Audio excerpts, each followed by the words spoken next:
পেঁপের চারা এই শীতে আসলে এটাকে রক্ষা করাটা বা হলো আপনার বাঁচানোটাই খুব চ্যালেঞ্জিং একটা কাজ। আসসালামু আলাইকুম। আর যেটা দেখাচ্ছি সেটা হলো একটা হলো পেঁপের চারা। এই পেঁপেটার জাতটার নাম হচ্ছে তাইওয়ান কিং।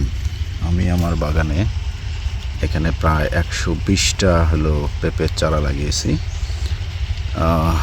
এগুলোর দূরত্ব গাছ থেকে গাছের দূরত্ব প্রায় 7 ফিট 8 ফিট করে দেয়া আছে এবং লাইন থেকে লাইনের দূরত্ব প্রায় ওরকম 6 ফিট 7 ফিট, মানে একটু দূর দূর করেই লাগিয়েছি, মানে একটু দূরত্ব বেশি দিয়ে এবার একটু লাগানোর চেষ্টা করেছি যাতে গাছগুলো ভালো আলো বাতাস এবং রোদ পেয়ে থাকে। তো পেঁপের চারা এই শীতে আসলে এটাকে রক্ষা করাটা বা হলো আপনার বাঁচানোটাই খুব চ্যালেঞ্জিং একটা কাজ, কারণ এই শীতে পেঁপের চারা দ্রুত হলো বেড়ে ওঠে না। শুধু যদি এটাকে বেঁচে রাখা যায় তাহলেই হলো পরবর্তীতে গরম সিজনে এটা থেকে হলো আপনার ফলন আসা সম্ভব।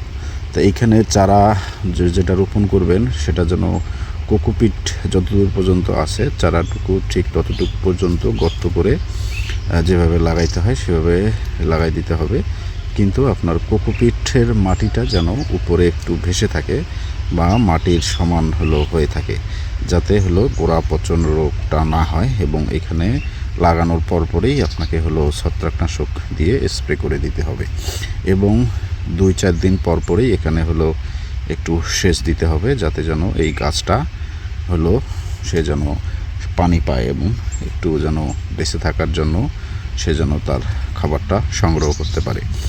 এবং এখানে আরও কিছু কাজ আছে, সেটা হচ্ছে যেন গাছটাকে আপনার হলো নড়াচড়া করতে না পারে সে ব্যবস্থাও করতে হবে এবং নিয়মিত এখানে সেচ দিতে হবে। সেটা আপনি যদি এখানে আমার নালা করা আছে, কিন্তু আমি নালাতে সেচ না দিয়ে নালাতে সেচ হলো 7 দিন পর পর দিচ্ছি এবং এখানে আমি যেটা দিচ্ছি সেটা হলো আমি যে হলো স্প্রে দিয়ে হলো ট্যাঙ্কি দিয়ে স্প্রে করি, সেই স্প্রে দিয়েই এখানে হলো এই গাছের গোড়ায় হলো শুধুমাত্র পানিটাকেই স্প্রে করে দিচ্ছি এবং এইখানে আপনার অনুখাদ্য যেসব গাছের পেঁপে গাছের যেসব অনুখাদ্য সেগুলো হলো নিয়মিত হারে স্প্রে করে দিচ্ছি, যাতে হলো এই গাছটা হলো সে তার খাদ্যটা সংগ্রহ করতে পারে এবং সঠিকভাবে বেড়ে উঠতে পারে। কারণ হলো এই শীতে এই গাছটাকে যদি বেঁচে রাখতে পারি, অর্থাৎ গাছটাকে যদি শুধুমাত্র বেঁচে থাকে তাহলেই হলো আপনার গরমকালে এটা থেকে ইনশাল্লাহ